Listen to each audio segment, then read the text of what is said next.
2029లో మళ్ళీ ఇక్కడ దగ్గుపాటి ప్రసాద్ బ్రహ్మాండమైన మెజార్టీతో గెలిచాలా, పెద్ద మెజార్టీతో గెలిచాలా. అదేవిధంగా ఇక్కడ ఉన్నటువంటి కాన్స్టిట్యూషన్లో ఉన్నట్టు పక్కన ఉన్నటువంటి నియోజకవర్గాల్లో నాయకులు కూడా తెలుసు మీకు అందరికీ, అంత పాత వాళ్ళే. వాళ్ళు కూడా పార్టీ కోసం ఎంతో కష్టపడి పనిచేసినటువంటి పెద్దలు ఎంతోమంది ఉన్నారు. అటువంటి నాయకులు మర్చిపోకూడదు. మనం చూసాం, మనందరం పార్టీ కోసం ఆ రోజు కష్టపడితే పార్టీ ఆఫీసులో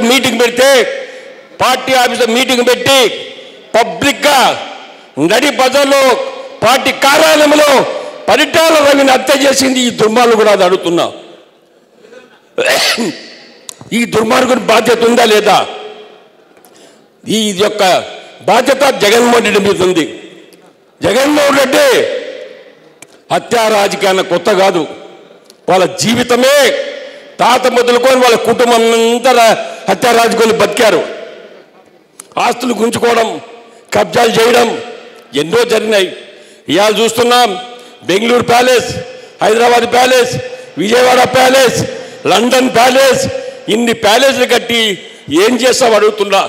లాస్ట్కు నిన్ను కాల్చేది ఆ కట్టెల్లో చచ్చేది నువ్వు. లాస్ట్ ఆ కట్టెల్లోనే కాలేదు నువ్వు.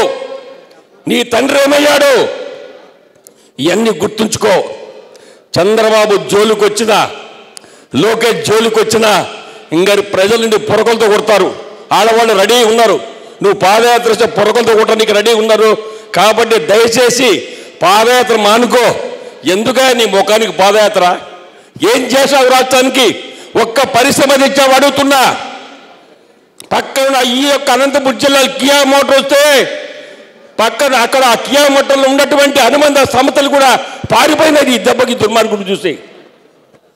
ఒక్క పరిశ్రమ రాలేదు, ఉన్న పరిశ్రమలన్నీ బయట పోయినాయి. కాబట్టి నువ్వు అనర్హుడవు, నీ పార్టీ అవసరం. ఖచ్చితంగా నువ్వు ఆంధ్రప్రదేశ్లో నువ్వు పనికిరావు అని చెప్పి చీకొట్టారు.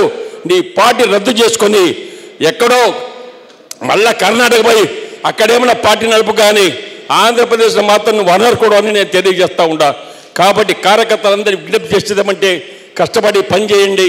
మళ్ళా మేయర్ సీట్ ఖచ్చితంగా మన కైవసం చేసుకొని 2029లో పచ్చ జెండా అనంతపురం జిల్లాలో 14 సీట్లు జెండా ఎగరేసి పార్టీ కష్టపడతాన్ని కోరుకుంటే సెలవు తీసుకుంటున్నాను. ధన్యవాదాలన్నా.